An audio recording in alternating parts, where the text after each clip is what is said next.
akkam jirtu nageenyi badhaadha daawwattoota keenya kan Nubiyaa Miidiyaa hundi keessanuu bakka jirtanis salaamanni keenya ka'onni irraa buqqee isinaa dhaqqabu nageenyi badhaadha har'aan tana haala yeroo irratti dhimma koronaa vaayirasii COVID-19 fi haala biyya teenya keessa jiru hundarraa laalchisuudhaan marii godhuudhaaf dhiyaannee jirra. Namni marii kana wajjin gaggeessinu kabajamoo obbo Taayyee Danda'a Tita. Hanga xumura qophii keenyaatti nu wajji turaan afeerraa teenya. Kabajamoo obbo Taayyee baga nagaan dhufte afeerraa keenya nu simattanii marii nu wajji gaggeessuudhaaf asin nu dhiyaachuu keessaniif guddaa maqaa Nubiyaa Miidiyaatiin isin galatoomfanna. Ayyaanillee miidiyaa haarawaa kanarratti dhiyaachuudhaaf asirratti immoo nama fageenya irraa waggaa haasaa baay'ee jaalladhu wajjii mari'achuuf hiree argachuu kiyyatti baay'ee gammachuu qaba. Baga na affeertanii ulfaadha. Galatoome. Haalli biyya keenya keessa jiru mariidha kan gaggeessinu. Haala dhukkuba vaayirasii koronaa COVID-19 kanaan wal qabate biyyoota addunyaa kana guutuu dhukkubni kun roraasaa jira. Lubbuu hedduu galaafachaa jira. Namni hedduun dhukkubsatee mana hakimaa seenaa jira. Kanaa wajji wal qabatee biyya keenya illee seenee jira. Hanga ammaatti lakkoofsaan 25 irra jira warri dhukkuba kanaan qabame. Haalli deemaa jiru kun uummata keenya keessatti mootummaan dhaamsa dabarsaa jira. Sadarkaan barnoonni garagaraa kan namaa jira. Maaltu si mul'ata? Maal ta'uu qaba uummanni keenya jettanii yaaddu? Yaa dhugaadha. Vaayirasiin koronaa kun akkuma addunyaatittuu yaaddoo guddaadha. Biyyootuma gurguddatan keessatti illee lubbuu nama baay'ee galaafatee jira. Nama baay'ee qabee mana yaalaa galchee jira. Akka waliigalaatitti gara nama 700 fi achi ol qabame. Ammoo kan lubbuun isaanii darbee gara nama 33 akkasii ol ta'ee jira. 35 akkana ga'uun ol warra. Kun baay'ee ulfaataadha jechuudha. Akka biyya keenyatitti eeggannoon godhamee baay'ee jira gama mootummaatiin. Rakkoon kunis boruuf iftaanitti olee bulee waan ta'u wajjumaan kalaallu ta'ee haga ammaatitti namni qabame nama 25 namni du'e hin jiru. Ammoo keeziin haarawaa bal'inaan galmaa'aa jirus hin jiru. Jalqabumarraa'uu mootummaan akka namni harka isaa dhiqatu akka namni harkaa waliin tuttuqne akka namni otoo harkan dhiqatiin fuula ofii funyaan ofii ija ofii hin tuttuqne waan akkanaa kana qulqullinaan wal qabatee akkaataa itti ittisu qaatarraa qabee miidiyaadhanis ammoo karaa hojjettoota ekstenshinii fayyaatiinis eebiin magaala keessatti montaarboodhaanis bakka itti dabarsaa ture jira. Kun waan jijjiiree qaba jechuudha. Odoo tarkaanfiin sunniin fudhatamuu baatanii rakkoon ga'u meebii kanarra bal'achuu mala. Akka waliigalaatitti immoo amma dhiyeenyatti akka geejjibni uummataa naannootti akka hin deemne naannoo tokko keessa immoo hin socho'oo ta'e haga dandeettii baachuu isaa konkolaataan harka wadhakkaadhaan hir'isee social distancing walirraa fageenya barbaachisu san eegee deemuu akka danda'u gabaa gurguddaan akka dhaabbatu seensa magaalaa irratti wanni cheekpoointii irratti infiraareediidhaan hoo'ee qaama namaa akka laalamu akka safaramu namni shakkame immoo bakka turtii isolation centerii akka seenu namni irratti argames treatment centerii akka seenu abbootiin qabeenyaa baay'een kun mana ofii kun tola ofii manneen barnootaatis akkasuma TVET kolleejoon yuunivarsiitoon hundumtuu dhibee kanaaf reedii ta'anii akka eeggatan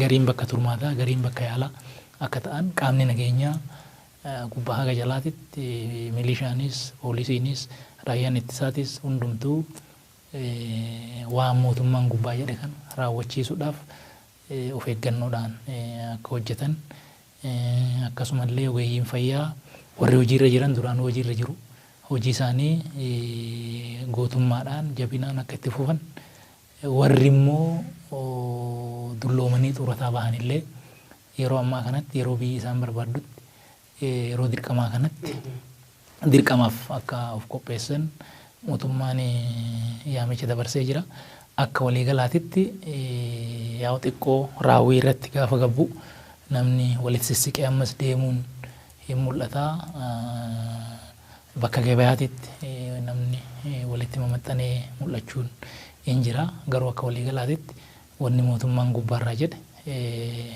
hojiitti gadi bu'aa jira akka tilmaama keenyatti dhibee kana qindoomina uummataa fi mootummaatiin qindoomina dhaabbilee miti mootummaatis qindoomina lammiilee biyya alaa jiranii fi biyya keessa jiranis namni wal qarqaaree bakka mana ooluttis namni kuun waan nyaatu qaba kuun waan nyaatu hin qabu akka aadaa isaa uummanni keenya wal qarqaaree yeroo rakkoo kana tumsaan akka irra wal dabarsu mootummaan abdii qaba rakkoo kanas hin mo'annaa jechuudha. Bareedaadha. Uummanni keenyas akkuma tuuyatte hubannoo isaa duraan irra cimsaa deemaa jira. Haa ta'u garuu dallaaltonni naggaadonni siyaasaa tokko tokko dhukkuba kanarraa waa buufachuudhaaf warra hamuumachaa jiruu fi yaa rabbi dhukkuba kana nuu bal'isi warra jechaa jiruutu jira. Warri kun amma fakkeenyaaf warra reefka maxxansuudhaaf jarjaru warra du'a naggada bare kun ogeeyyoota fayyaatis haa ta'u tilmaama garaagaraa kaasaa jiran. Fakkeenyaaf diinagdeen biyya tanaa hin caccabxii import export irratti daakamuu dhufaa ogeeyyoonni fayyaa hin mufatu hiriira bahuu hamilee waan adda addaa kaasuudhaaf tattaafatanii jira. Fakkeenyaaf yoon marii teenyarra kan hin kaasu taate vaayirasiin koronaa gama fayyaa dhaabbilee fayyaatiin ni laamsheessaa ogeeyyi fayyaa didee finciluuf taa'aa hin hojjedhu je'eeti. Gaagama hawaasummaa nama hedduutu du'uu taa'aa awwaalchaaf qopheessaa jechuu isaaniiti. Du'uu taa'aa diinagdeen ni laamshaa import export rakkoodhaatu irra dhufuu ta'aniin qancaraa akkanumatti illee raayyaa ittisaa keessatti hokkora addaatu ka'uu ta'a jechuudhaan niyaa rakkoo keessaa waa buufachuudha naggadachuudhaatu mul'ata. Maaliif ilmi namaa kun yeroo rakkoon tun Ameerikatti ammaan tana fakkeenyaaf USA tarraan tana lakkoofsi reefu gizee ilaalu nama 3,000tu du'ee jira. Ameerikaan waywaachaa jirti. Addunyaan yeroo akkana waywaachaa jirtu kanatti nama keenya dhiifkaa keessaa dhibee kana keessaa bifa baraaruurra tokkoomee namni hojjechuu fi tajaajila kennuun osoorraa eeggamtu siyaasaa moggadhiisee lubbuu namaatu dursa. Tana keessallee siyaasaa naggatuuf hogguu namni wixxifatu hogguu argan waan nama ajaa'ibsiisu. Toora kanatti amalli baree nama dhiisuu jedhan. Dhuga. Harki hannawoo bare dooluun isaallee hin sossoo jedhan. Beekamtiin karaa ajjechaa namaatiin nama gowwoomsuun nama fixuun dhiiga namaa mul'isuun reefa namaa mul'isuun argame kun gaafa wanni sun miidiyaa irraa dhabamu araaraa namatti ta'a jechuudha. Araaraa namatti ta'a araaraa san barbaade namni waan san godhu malee silaa haala amma jiru kanaan xiinxalli akkasii hin kennamu jechuudha. Xiinxalli akkasii hin kennamu namni amma diinagdeen hin laamsha'a diinandeen gaafa laamshe immoo namni wal saama. Kun jechuun maal jechuudha? Gamanumaa namni qopheessanii soo jiraate haalli amma jiru kun mootummaan dhibee kanaan qalbiin isaa qabamee jira. Isin immoo achitti hokkara kaasaa saamaa ka jedhu waan akkasii erga akkasii dabarsu garee qopheessanii waan akkasii jiraachuu hin danda'a jechuudha. Kun waan seeraan nama gaafachiisu. Maaliif akkana namni baay'een hin dhuma. Dhumaatii baay'eetu ga'uugaa toora sanitti ogeeyyiin fayyaa hin ifatu.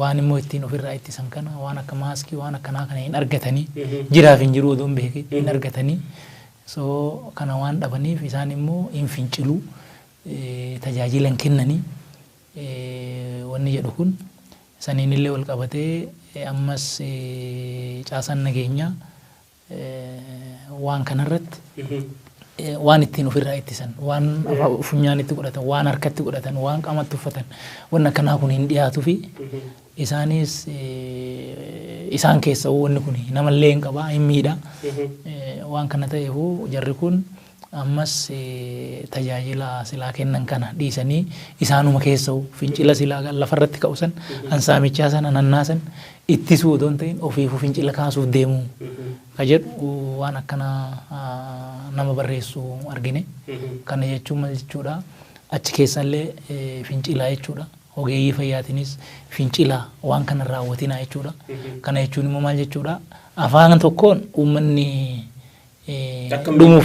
dhumuuf deema akkan duune maal waan akkanaa kana taasisaa garanaan immoo ogeeyyiin fayyaa of kennanii akka waan kana irratti hin duulle dhibee kana ittisuu irratti kan rakkate gargaaruu irratti isolation center keessatti tajaajiluu irratti qorachuu irratti warra dhibamee warra dhukkubni irratti argamerree yaaluu irratti akka isaan onneedhaan bahanii hin hirmaanne deema fincilaa waan kana hin godhinaa ka jedhu ergaa karaa keessaa dabarsuu jechuun namni haa dhumatu jechuudha. Namni haa dhumatu jechuudha. Caasaan nageenyaa fincilii waan ajajni siin jedheen dhagahini gaafa jedhamu kunis olaantummaan seeraan kabajamini caasaan nageenyaa dhibee ittisuu kanarrattis qoodan fudhatini.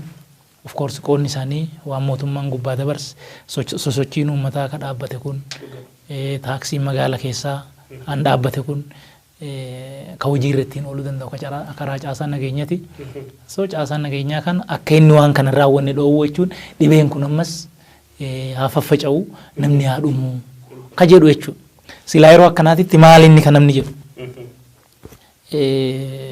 poolisiin immoo raayyaan ittisaa caasaan nageenyaa gubbaa haga jalaatittu waadaan inni seenu ofii badee biyyaaf uummata baraaruu wannoon isaatu. Caasaan fayyaallee akkasuma of kennee wareegama kaffalee uummata isaa biyya isaa balaarraa baraaruu gaafa dhibeen hamaan akkanaa galee jechuudha. So wanni silaa namni namaan jedhu yeroo akkanaa kanatti yeroo hamtuu kanatti waa hundi isinii guutuu hin danda'u. So yoo guutuu baatellee yeroo hamtuuti humni biyya keenyaallee amma ga'u isinis hin beektani waa hundumtuu balaa kana gaafa darbine itti deebinee mari'anna amma yeroo itti waan ofii yaadanii miti yeroo biyya baraaruuti yeroo uummata baraaruuti. So hundi keessanuu humna dandeechaniin beekumsa qabdaniin wal qarqaartanii onneedhaan waan kana duultanii even caasaa fayyaa qofa odoo hin ta'in dargaggoonni tola ooltummaadhaan bahanii namni akka waan kanarra duulee dhibee kana injifatu haamilee itti kennita malee wanni kun ta'uu malaa jettee fincilaa jettee karaa keessa akka xiinxala wayii goote xiinxalaa miti garuu ergaa biraa fincilaa waan kana raawwatina didaa jettee akkanatti itti himtu jechuudha. Hin godhamu jechuudha wanni kun. Wanni kun sadarkaa biyya ganuuti sadarkaa uummata ganuuti sadarkaa biyya jibbuuti jechuudha namni yoo keessatti ilaale. Saniin gamanatti namni gara saamichaa seenaa. Nyaanni dhumee maal waan akkanaa kan akkanatti miti an dubbiin xiinxalamu waan kana miti silaa ka himamu aadaan uummata keenya jira uummanni keenya nama inni beeku kabeelee isa bira du'u itti dhiisiti. Warra inni hin beekne Bishooftutti beektaa fayyaarri Itoophiyaadhaa barsan kufee nama achi du'e san haga dheengadda taskaara baasuutti itti gahe. Nama argee hin beekne nama waan ta'eef jechuudha. So uummanni keenya uummata gaafa rakkoo walirraa dheefu miti. Uummata gaafa rakkoo waan qabu walii hiree wal qarqaaree wal utubee rakkoo waliin bahu malee uummata gaafa rakkoo wal nyaatu miti jechuudha. Uummata wal saamu miti jechuudha. Uummata ofiitti walitti deebi'ee wal miidhu miti jechuudha. Yoommoo namni waan qabuun si qarqaare waan isa saamtuuf ati isin qabdu jechuudha. Namni waan qabu yoo rakkoo kana keessaa baane yoo dabarre kasilaa nyaachutu ta'u manni mana ka ta'u yoo rakkoo kana keessa darbine itti jiran. So amma balaan kun erga tokko nutti dhufe hundi keenya humna qabnuun wal qarqaarre wajjin keessa bahuudhaaf akka wal qarqaaru akka wal tumsinu akka immoo nageenya ollaa ofii hundumtuu nagaan waa hunda olee bahu olee galu kana gorsita malee balaa akkanaatiif bu'uu deema namni wal saamuuf deema ogeeyyiin fayyaa finciluuf deemu humni nageenyaa ajajamuu diduu fi waan akkanaa jettee shororkaan akka babal'atu qofa osoo hin ta'in jarri sunillee jarri silaa diyuutii irra jiru kun akka isaan waan silaa yaadanii garan taanetti deeman akka kana miti jechuudha akka xiinxallitti kennamu. So kuni hammeenya guddaadha. Kuni jibba biyyaati. Kuni jibba uummataati. Afaaniin arrabaan gara gubbaatitti maqaa uummataatiin badii uummataa lallabuu jechuudha wanni kun. Galatoomi ani yaada kiyya kennachuudhaaf yaa'u mariirra jirra. Gaaffii fi deebisaa miti marii godha. Marii wanni. An wanni na dhibu yeroo takka namni jaalala biyyaa qabu. Value biyyaa. Namni jaalala uummata fi qabu. Namni jaalala raayyaa ittisaa qabu. Namni jaalala poolisaa qabu. Namni jaalala fayyaa qabu. Namni jaalala nageenyaa qabu. Yeroo muddamaa ta addunyaan itti ciniinfachaa jirtu tana. Tan addunyaan ittiin fayyaa dhabdee girgiraawaa jirtu.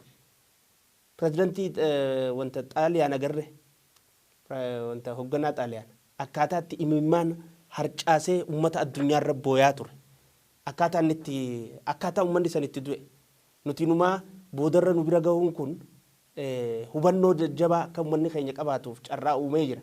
Haa ta'u immoo namni jaalala biyyaa qabu tokko akkamitti ogeessa fayyaa ka ifii du'eetiin dhukkubsataa fayyisaa ka ifii du'eetiin nama dhukkubee wallaanaa jee haddii seene tokko amma Ameerikaa addunyaa guutuurratti gilaavziin hin jiruu himamu jira.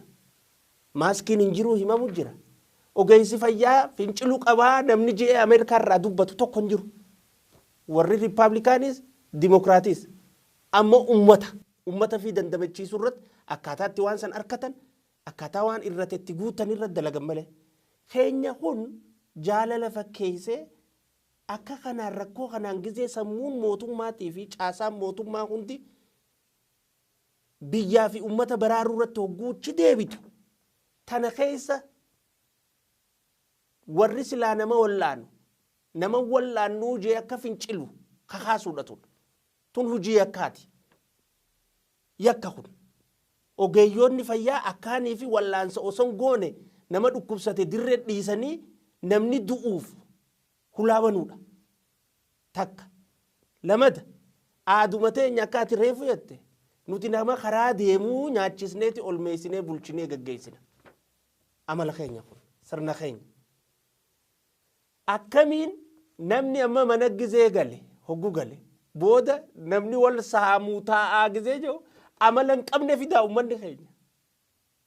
Tun maal jechuun deemaa saamaa hireerkattanii hattuunis hireerkattanii warri saamicha feetan hireerkattanii warri yeroo tana eeggachuu jirtan deemaa saamaa mootummaan xiyyeeffannaa uummata baraaruu fi biyya baraaruu irratti qabamtee jirti.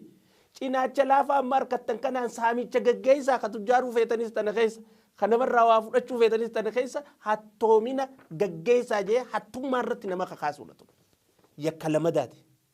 Sadeeffa waraana biyya eegu poolisa biyya eegu meeshaan dhabee isaan keessaa yaa'iin dhufaa jechuun waraana an qawweete kara mootummaa garagalchi takka kara ummataa garagalchi takka qawwee lafa dhiise nagaa biyyaatii fi nagaa uummanni eegin akka jechuuti. Kunis yakka biraati. Kanumaa wajji wal qabatee nama hedduutu du'uu taa'aa je'ee if dura dubbachuun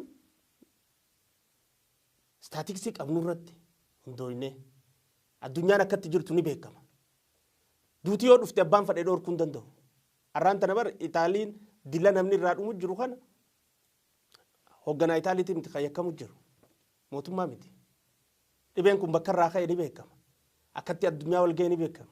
Yoo arraan tana biyya teenya keessaas waan mootummaan jettuu fi caasaan mootummaatii fi ogeeyyoonni fayyaa jiru kan hojiirra oolchine taate rakkoon nu mudattuuf akka biyyaatti miidhamna. Akka dhaabaattii fi akka mootummaatti miti. Akka ummataatti kan miidhamnu. Tun osoo beekamuu hokkora akkanaa kana hoggoo kaasu mootummaan maal calleetetti. Hay olaantummaan seeraa tun namuma qawwee dha'e qofaafi. Hay tun bar qawwee dha'uudhaa oli. Maal qabdamee yaadatan irra na gargaara.